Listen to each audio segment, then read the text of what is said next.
Here we divide 328 by 2 in a long division method. So 2 times 1 means 2. On subtracting we get 1. So now this 1 is less than 2.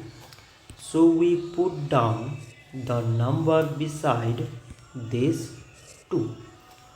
So it became 12 and 2 times 6 means 12. On subtracting we get 0.